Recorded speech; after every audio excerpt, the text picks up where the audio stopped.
ನಮ್ಮ ಇಲಾಖೆ ಗೃಹ ಇಲಾಖೆಯ ಸಹಯೋಗದೊಂದಿಗೆ ಈಗಾಗಲೇ 31 ಜಿಲ್ಲೆಯಲ್ಲಿ ಸಿಬ್ಬಂದಿಗಳನ್ನ ರಿಕ್ರೂಟ್ ಮಾಡಿದ್ದಾರೆ. ಸೊ ಈಗ ಟ್ರೈನಿಂಗ್ ನಡೀತಾ ಇದೆ. ಸೊ ಭಾಳಷ್ಟು ಮಹತ್ವಾಕಾಂಕ್ಷೆಯನ್ನು ಇಟ್ಕೊಂಡು ಈ ಅಕ್ಕಪಡೆಯನ್ನು ಮಾಡ್ತೇವೆ. ಮತ್ತು ಕ್ಯಾಬಿನೆಟ್ನಲ್ಲಿ ಕೂಡ ಭಾಳಷ್ಟು ಚೆನ್ನಾಗಿ ಯಾವ ರೀತಿ ಇದು ಅನುಕೂಲ ಆಗುತ್ತೆ ಅನ್ನೋದ್ರ ಬಗ್ಗೆ ಚರ್ಚೆ ಆಗಿದೆ. ಸೊ ಸಮಾಜದಲ್ಲಿ ಬ್ಯಾಡ್ ಎಲಿಮೆಂಟ್ಸ್ ಅಂತಂದರೆ ಪ್ರಿವೆನ್ಷನ್ ಮಾಡೋಕ್ಕೆ ಆನ್ಲೈನಿಂದ ಆಗಿರ್ಬೋದು, ಸೋಷಿಯಲ್ ಮೀಡಿಯಾದಿಂದ ಆಗಿರ್ಬೋದು, ಅಥವಾ ಭಾಳಷ್ಟು ಹುಡುಗಿಯರನ್ನ ಫಾಲೋ ಮಾಡೋದಿರುತ್ತೆ ಬಸ್ ಸ್ಟ್ಯಾಂಡ್ಗಳಲ್ಲಿ, ದೇವಸ್ಥಾನದಲ್ಲಿ, ಗಾರ್ಡನ್ನಲ್ಲಿ, ಮಾಲ್ ಹತ್ರ.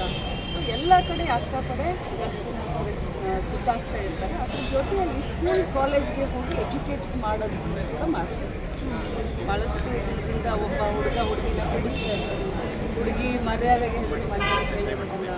ಅಥವಾ ಪೊಲೀಸ್ ಸ್ಟೇಷನ್ಗೆ ಹೋಗೋದು ಅಂತಂದರೆ ಒಂಥರ ಹಳ್ಳಿಗಳಲ್ಲಿ ನಮ್ಮ ಕಡೆ ಎಲ್ಲ ಒಂಥರ ಭಯ ಪಡ್ತಾರೆ. ಮರ್ಯಾದೆ ಏನಾಗಬೇಕಪ್ಪ ಪೊಲೀಸ್ ಸ್ಟೇಷನ್ಗೆ ಹೋದ್ರೆ ಅಂತ.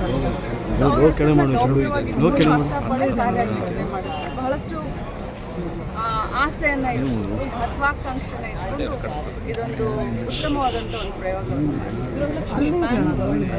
ಸಾಲ ಸೌಲಭ್ಯ ಯಾವತ್ತಿಂದ ಸಿಗುತ್ತೆ?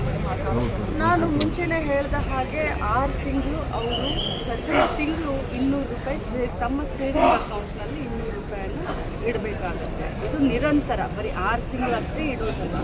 ಪ್ರತಿ ತಿಂಗಳು 200 ರೂಪಾಯಿ ಅವ್ರು ಸೇವ್ ಮಾಡ್ಕೊಂಡು ಬಂದರೆ 6 ತಿಂಗಳಿಗೆ ಅವ್ರು ಎಲಿಜಿಬಲ್ ಆಗ್ತಾರೆ. ಅವರು ಒಮ್ಮೆ ಎಲಿಜಿಬಲ್ ಆದರು ಶೇರ್ ಹೋಲ್ಡರ್ಸು, ನಮ್ಮ ಗೃಹಲಕ್ಷ್ಮಿಯ ಶೇರ್ ಹೋಲ್ಡರ್ಸು 6 ತಿಂಗಳಿಗೆ ಎಲಿಜಿಬಲ್ ಆಗ್ತಾರೆ.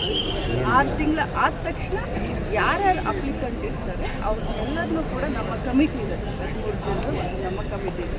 ನಾನು ಅಧ್ಯಕ್ಷೆ ಇದ್ದೀನಿ. ಸೊ ಸೆಕ್ರೆಟ್ರಿ ಅವರು, ನಮ್ಮ ಡೈರೆಕ್ಟ್ರುಗಳು, ಸೊ 8 ಜನ ಚುನಾಯಿತ ಡೈರೆಕ್ಟ್ರುಗಳು ಬರ್ತಾರೆ ಈ ಒಂದು ಬ್ಯಾಂಕ್ನಲ್ಲಿ. ಸೊ ಆ ಕಮಿಟಿ ಎದುರುಗಡೆ ಇದ್ದು ಸ್ಕ್ರೂಟ್ನಿ ಮಾಡಿ ಒಂದು ಕಮಿಟಿ ನಮಗೆ ಕೊಡ್ತೀವಿ. ಸೊ ಕಮಿಟಿನಲ್ಲಿ ಇಟ್ಕೊಂಡು ನಾರ್ಮ್ಸ್ ಕಂಡೀಷನ್ ಅಂತ ಜಾಸ್ತಿ ಇರೋದಿಲ್ಲ, ಅದನ್ನು ಸ್ಪಷ್ಟವಾಗಿ ಹೇಳ್ತೀನಿ. ಯಾಕಂತಂದರೆ ಹೀಗಾಗಬಾರ್ದು, ನಾಳೆ ಜನರಿಗೆ ನೀವು ಈ ಡಾಕ್ಯುಮೆಂಟ್ಸ್ ಇಲ್ಲ, ನಿಮ್ಮದು ಆದಿಲ್ಲ ಅಂತ. ಯಾಕಂದರೆ ಮಹಿಳೆಯರಿಗೆ ಅನುಕೂಲ ಆಗಲಿ ಅನ್ನೋ ದೃಷ್ಟಿಯಿಂದ ಕಡಿಮೆ ಬಡ್ಡಿ ದರದಲ್ಲಿ ಕೊಡಬೇಕು ಅಂತ ಮಾಡ್ತಾಯಿದ್ದೀವಿ. ಭಾಳಷ್ಟು ಸ್ಟ್ರಿಕ್ಟಾಗಿ ನಾವೇನು ಡಾಕ್ಯುಮೆಂಟ್ಸ್ ಆಗಲಿ ಇದನ್ನ ಮಾಡಲ್ಲ, ಅವ್ರಿಗೆ ಸಹಾಯ ಆಗೋ ರೀತಿ ಮಾಡ್ತೀವಿ. ಜೊತೆಲಿ ಎಲ್ಲ ಮೆಂಬರ್ಗಳಿಗೂ ಕೂಡ ಆರೋಗ್ಯ ವಿಮೆಯನ್ನು ಮಾಡಿಸುವಂಥ ಒಂದು ದೊಡ್ಡ ಸಾಹಸಿಕೆ. ಅಂದರೆ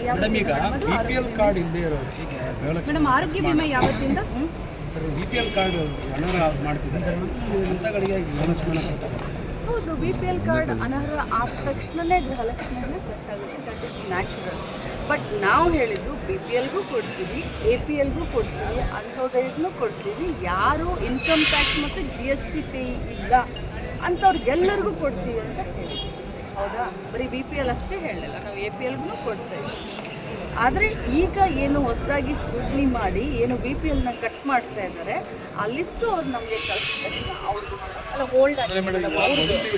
ಅವ್ರದ್ದು ಹೋಲ್ಡ್ ಆಗಿದೆ BPL ಇಲ್ಲ, ನನಗದ್ರ ಬಗ್ಗೆ ಗೊತ್ತಿಲ್ಲ. ನೀವು ಹೇಳಿದ್ದಕ್ಕೆ ಆ ಉತ್ತರ ಕೊಡ್ತಾ ಇದ್ದೆ. ಆ ರೀತಿ ಏನಾದರೂ ಆದರೆ ನಾಳೆ ಅವರು BPL ಮಾತ್ರ ತಾನೇ ಸಮಸ್ಯೆ ಆಗುತ್ತೆ, ಟ್ಯಾಕ್ಸ್ ಕಟ್ಟೋರಿಗೆ ಮಾತ್ರ ಸಮಸ್ಯೆ ಆಗುತ್ತೆ. ಬಟ್ ನಾವು ಆಹಾರ ಇಲಾಖೆಯಿಂದ ನಾವು ಡಾಟಾ ತೆಗೆದುಕೊಂಡಿರೋದು, ರೇಷನ್ ಕಾರ್ಡ್ ಡಾಟಾ ತೆಗೆದುಕೊಂಡಿರೋದು ಆಹಾರ ಇಲಾಖೆಯಿಂದ.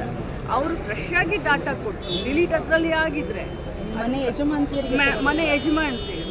ಸೊ ಅವಾಗ ನ್ಯಾಚುರಲ್ ಆಗಿ ಅದೇ ಮೇಡಮ್, ಈಗ ಇಷ್ಟು ದಿನ ಕೊಡ್ತಾ ಇದ್ರಿ, APL ಕೊಡ್ತಾ ಇದ್ರಿ, BPL ಇನ್ನು ಮುಂದೆ ಏನಾದರೂ ಇನ್ನು ಮುಂದೂ APLಗೂ ಕೊಡ್ತೀವಿ, BPL ಕೊಡ್ತೀವಿ. ಒಂದೇ ಕಂಡೀಷನ್ನು, ನಾನ್ ಟ್ಯಾಕ್ಸ್ ಪೇ, ನಾನ್ GST ಪೇ.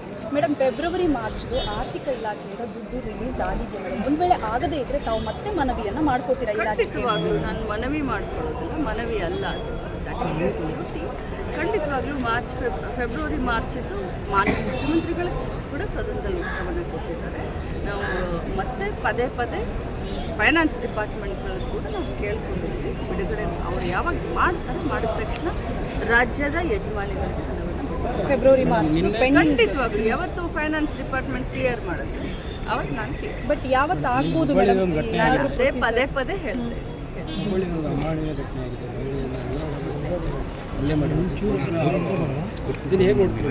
ನೋಡಿ, ಮೊದಲು ಒಂದು ದಿನ ಪೊಲೀಸರ ಮೇಲೆ ಮಾಧ್ಯಮದವರು ತಾವೇ ಎಲ್ಲ ತೋರಿಸಿದ್ರ. ಮತ್ತು ನಾನು ಸ್ಥಳೀಯ ನಮ್ಮ ಇಲಾಖೆಯ DD ಅವರು ನಮಗೆ ಕಳಿಸ್ಬೇಕು. ಆದರೆ ಎರಡನೇ ದಿನ ಮಾಧ್ಯಮದಲ್ಲಿ ತಾವೇ ಎಲ್ಲ ತೋರಿಸಿದ್ದೀರಾ ಯಾವ ರೀತಿ ಘಟನೆ ಆಯಿತು, ಸೋಷಿಯಲ್ ಮೀಡಿಯಾದಲ್ಲಿ ಹರಿದಾಡ್ತಾ ಇದೆ. ಯಾಕಂದರೆ ಭಾಳ ಸೂಕ್ಷ್ಮ ವಿಚಾರ ಇದೆ. ಮಹಿಳೆ ಅಂತ ಬಂದಾಗ ನಾನು ಭಾಳಷ್ಟು ಸೂಕ್ಷ್ಮವಾಗಿ ಸಂವೇದನಶೀಲಾಗಿ ನಾನು ಮಾತನಾಡಬೇಕಾಗುತ್ತೆ. ಒಂದೇ ಮಾತು, ಯಾರದೇ ತಪ್ಪು ಪೊಲೀಸ್ ಡಿಪಾರ್ಟ್ಮೆಂಟ್ ಆಗಿದ್ದು ಇನ್ನೊಬ್ಬರು ತಪ್ಪಿತಸ್ಥರ